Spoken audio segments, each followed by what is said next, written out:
khurumjari lishing aniga kunumdoi me ahumdagi thokliba Irang asina maram oiraga ima leibak Manipur gidamakta thawaina pontha pikhraba athouba Kayasu yaokhare amadi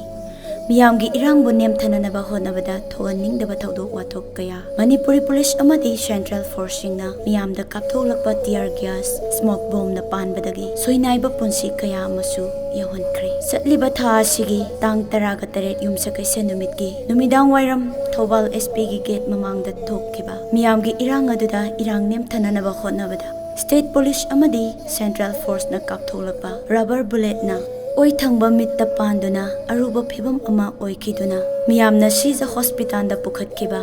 Elangbam Gobindash Elias Amu Singh chahi kungamari apokba Elangbam Singh khangabok lamlong bazar ngasi operation loiraba matungda Shija Hospital gi bed ta lehawi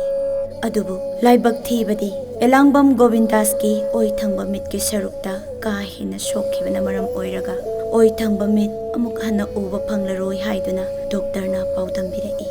Elangbam Govindash Singhana KNTL Leibak News Tengbang Luki Thongmi Singda Thamoi Shokna asumna paudambirai aigini haibada ima babung makhoi ani natana atai kana su leiti baba su hakchangi anaba mana maram oiraga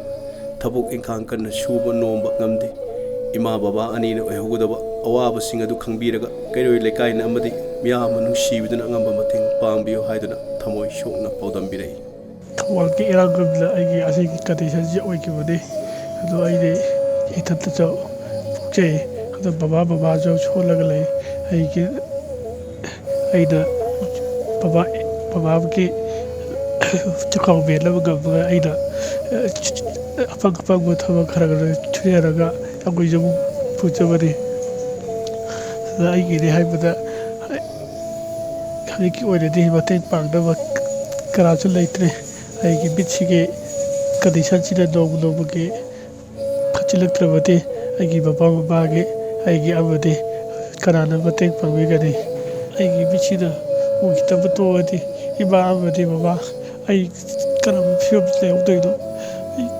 khangbuda khatna yamna ware piya babade tikai pulo aigi mateng abutani pangbiyu ayam ware makhatana Yet thangba mit ki sarukta normal laknanaba hotnabada Shija Hospital gi doctor singna yamna kanna hotnabiri amadi Shija Hospital na Elangbam Govindash ki mit layengbada jangba hidak langthakna chingba free da pibiri Elangbam Govindash ki apopi Promo Devi na asumna makhatana KNTL gi thomi singda paudambirai aigi isana sana sujaraga phanglakpa senpham kharana imung manunggi leita lairada mateng pangdana lakhibani upai leijadraba aikhoigi amadi isagi punsibu nungshibiduna hanagi punsida amuktang oiraknanaba Meeyamda angamba mateng pangbiyu haiduna paudambiri isaji matong khaktani aidi mangda jingi kanasu leijide tungda jingi kanasu leijide ai isaji na jimung manungi condition loina khonaraga sana tek suraga phang suraga khonara mapa ju thabuk suba ngamdabanina ngasi nongmagi pusil laglaga mapaga aikhoige adum honajabani ado hoji ai isasina tungna mabu kari oironi haina khanbana ai awaba am oir ai ke atumdana doctor asida mitki pi kangda bi sarok oida lera kapana tanai du bai lai te ja jiu khuding na mabu to jeng lai bane ayo kari ayo jai mong te ai kayo kang yate nei jai tungdo rakadu mapum ji kalo ai thabong khangdre nei de Leibak thiraba Elangbam Govindash Singhagi mit layengbada mateng oinanaba Leibak News Tengbang Lo KNTL na angamba mateng panglagani amadi Meeyamna su angamba mateng pangbiyu haiduna KNTL gi maikaidagi Meeyamna haijari